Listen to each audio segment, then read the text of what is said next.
This video aims to take you on from a basic understanding of the mole as the chemist's unit of measurement for amount of substance, and looked at the skills involved in converting between moles and mass. So by the end of the video you should be able to work out how many moles of a substance are present if you're told a mass of that substance, and also be able to work out how much a certain number of moles of a substance would weigh. Let's start with a few basic reminders about the mole that you should be aware of. So the mole is the chemist's unit for measuring out amount of substance. As chemists, when we say how much have we got of something, we're really wanting to answer that question in terms of the particles present, and that's what the mole lets us do. 1 mole simply means 6.02 times 10 to the 23 formula units of any substance. And that number is known as the Avogadro constant. And very importantly for what we're about to do, 1 mole of any substance weighs its formula mass in grams. So for any substance, if we want to know what 1 mole of it weighs, we simply can go to the periodic table and add up the relative atomic masses for the atoms in the formula of the substance, and that's what 1 mole weighs in grams. Let's look now at the skill involved in converting from a mass to an amount of substance. So in other words, if you're given the mass of a substance, being able to work out how many moles of that substance are present. And we'll take an example, calculating the moles of methane that there would be in 39 grams of methane.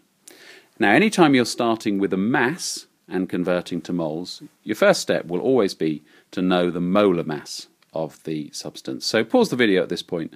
What is the molar mass of methane? Work it out for yourself. And hopefully you came to a value of 16 grams per mole. If you came up with 10 grams per mole, then you were using atomic numbers rather than relative atomic masses. So be careful, always use relative atomic masses when working out molar mass. Now the next step I'm going to suggest is not to try and calculate the answer, but actually to estimate the answer. Might seem like a waste of time, but actually it can save an awful lot of mistakes from happening. What do I mean? Well, look at the mass involved. We're being asked to work out the moles in 39 grams of methane. Compare that to the molar mass. And hopefully it's obvious for you to see that the 39 grams we're talking about is larger than the molar mass. Molar mass is what 1 mole weighs. So since we're talking about a mass bigger than what 1 mole weighs, we're going to anticipate an answer that is greater than 1 mole. So let's now work out the answer, and to do that we're going to see how many of that molar mass, 16 grams, there are in the mass we're talking about. So we'll divide the mass that we're looking at, 39 grams, by the molar mass, 16, and we see we've got 2.44 moles, and that meets our estimate of amount greater than 1 mole. So that gives us a simple equation we can use here. If you want to know amount of substance given a mass, the amount of substance will be the mass divided by the molar mass for the substance. Be careful, you need the mass in grams because molar mass is in grams when you work it out from the periodic table. If you're given a mass in kilograms or tons, you're going to need to convert to grams before you divide by the molar mass. For those who are fans of the triangle method of remembering equations, here's the relevant triangle. For those of you who were helped by the chocolate shop analogy in the video on basic ideas about moles, let's pop back to that chocolate shop now to put this idea in a real world context. If you remember, back in our chocolate shop we established a random unit for chocolate measurement where 1 nom of chocolates is always 20 chocolates, in just the same way that 1 mole of a substance in chemistry is always 6.02 times 10 to the 23 formula units of that substance. Now let's take a type of chocolate, our chocolate Brazils.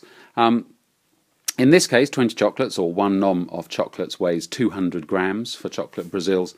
So we could talk about a nomar mass for chocolate Brazils of 200 grams. Now if we're given some values for a mass of chocolate Brazils, let's say 400 grams, we could use a similar equation where the number of noms will be the mass divided by the nomar mass. In other words, how many of those 200 gram noms are there in the 400 grams that we have for this chocolate.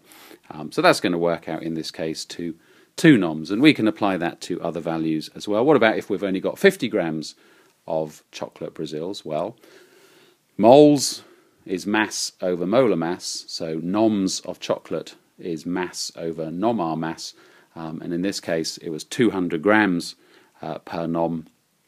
So 50 over 200 is a quarter, or 0.25 noms of chocolate in this case. And what about if we've got a kilo of chocolate Brazils? Well, hopefully you know from general knowledge that a kilo is 1,000 grams. So 1 nom is 200 grams, we've got 1,000 grams. Mass divided by nomar mass, so 5 noms of chocolate in the 1,000 grams. Let's return now to the chemistry side of things after that slightly surreal chocolate shop visit, and we'll deal with an example that has what you might call nasty numbers that are rather more technical looking, because quite often people feel happy dealing with moles when we're dealing with whole numbers, but when the numbers start to get slightly more technical, things fall apart. So here's an example. To calculate the amount of substance, in other words the number of moles, present in 3.65 times 10 to the minus 4 grams of the substance potassium dichromate, which has the formula K2Cr2O7.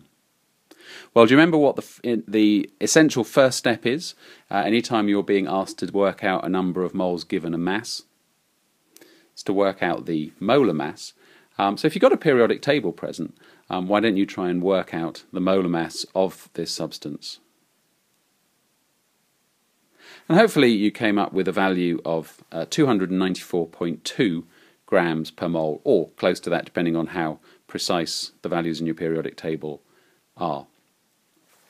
Well, would you get stuck at that point? Would those numbers throw you?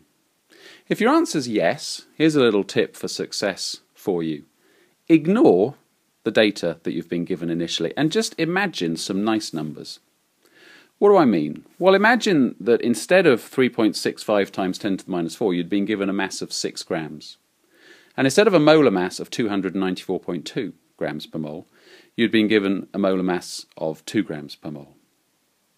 Now, in general, people looking at those numbers can think, well, okay, if I've got 6 grams of a substance and its molar mass is 2 grams per mole, I've got 3 moles. Well, if you can do that, think, what must I have done to get that number? And there's only one thing you could have done here, which is that you took the mass 6 and divided by the molar mass 2. And that can remind you of how to do it, because if it works for those nice numbers, it'll work for any numbers, and that's the key thing here. So we can now simply do the same thing with our more technical looking numbers. We can take the mass, 3.65 times 10 to the minus 4, grams, and divide it by the molar mass, 294.2, and that gives us an amount of substance of 1.24 times 10 to the minus 6 moles. I should just say, if you really don't have any idea how to enter a number like 3.65 times 10 to the minus 4 into a calculator, then make sure you do talk to somebody about that who can help. The other thing we need to do is go from an amount of substance, in other words a number of moles, to a mass. So if you're talking about a particular number of moles of a substance, being able to work out what that weighs. We'll take an example again. So to calculate the mass of 0.036 moles of water, which has the formula H2O. So we're dealing with mass and moles here. So we're going to have to work out molar mass. That's our first step. And you should be able to do that. So you might want to pause the video and just work that out for water. And you should have come up with a value of 18 grams per mole. So we've got 0.036 moles of water and a molar mass of 18 grams per mole. Well, once again, I'm going to recommend that rather than diving straight into hitting buttons on the calculator, that you actually estimate an answer. So in this case, the number of moles we've got, 0.036, that's significantly less than 1 mole. And the molar mass tells us that 1 mole weighs 18 grams. So if we're talking about an amount less than a mole, our answer is going to be less than 18 grams, and significantly less in this case. Okay, let's now calculate the answer. And we can do that by saying, well, if each mole weighs 18 grams, let's times by the number of moles that we've got. So 18 times the 0.036 moles, and that's going to give us an answer of 0.648 grams. So here's the equation to use when working out the mass of a given number of moles. You just simply times the number of moles you're talking about by the molar mass of the substance. And I hope if you look at that long enough, you can see the logic there. The molar mass is simply what 1 mole weighs. And so if you want to know the mass of a given amount of a substance, you just times the molar mass by the number of moles of the substance that you've got. For those who are fans of the triangle way of remembering equations, it's the same triangle you saw before, and there it is. You're loving the chocolate shop analogy, maybe not, but we'll use it anyway. And so let's have a look at this kind of calculation in that context. Remember, we'd established this unit of for chocolates where 1 nom is 20 chocolates.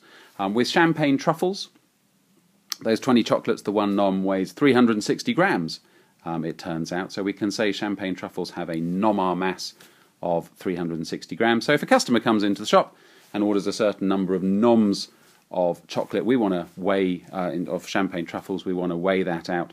And we can use a similar system to the moles and mass. So if you remember, in terms of moles, mass is the number of moles times the molar mass. So with our chocolates here, the mass will be the number of noms times the nomar mass. So if a customer orders 1.5 noms, we're going to do 1.5, the number of noms, times 360, the nomar mass. That'll be 540 grams. Another customer, clearly saving money, comes in and wants just 0.05 noms. Well, it doesn't matter that that's a number less than 1. We're going to do the same thing. It's the number of noms, 0.05, times the nomar mass, 360, and that's going to tell us 18 grams. And then a ridiculous one, last of the big spenders, somebody wants 12,500 noms of champagne truffles. Probably haven't got that many in stock. You say, never mind. The same principle would apply. It would be the number of noms, 12,500, times the nomar mass, 360 grams, which would give us a stupendous number of grams. So we'd probably work that out in tons, where a ton is 1,000 kilos.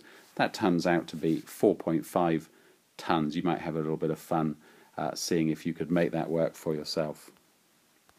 Getting back to the chemistry context, let's have a look at an example again using the kind of numbers that some people might think of as nasty numbers, and see how this nice numbers trick works here. So here's an example to calculate the mass of 7.21 times 10 to the minus 5 moles of strontium oxide. Well, our first stop, anytime we're dealing with mass and moles, is to work out the molar mass.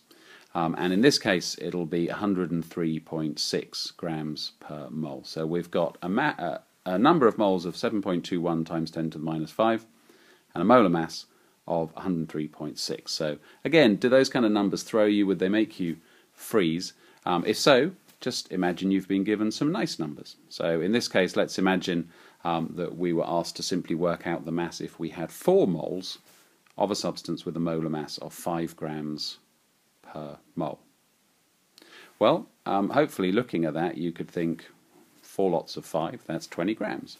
And so what did I do to get that? Well, I guess I times the number of moles by the molar mass. Hey, if it works for those nice numbers, it works for any numbers. And so we can simply plug in the actual numbers we've been given, the number of moles, 7.21 times 10 to the minus 5, times the molar mass, 103.6, and that works out to be 0.00747 grams. Finally, here's a chance for you to see how well this is sinking in for you, and if you need to watch the video again. So, problem number 1, calculate the mass of 2.4 moles of propane, C3H8. Pause the video and see if you can figure out what to do.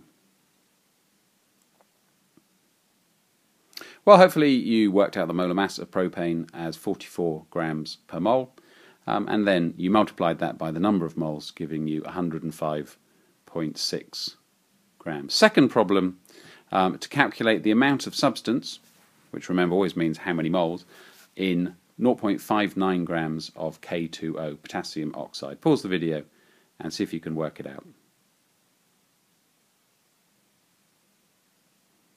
Again, you'll have needed to work out the molar mass. Hopefully you came up with a value of 94.2 grams per mole. And in this case, we need to divide the mass by that molar mass, and we'll get 6.3 times 10 to the minus 3 moles.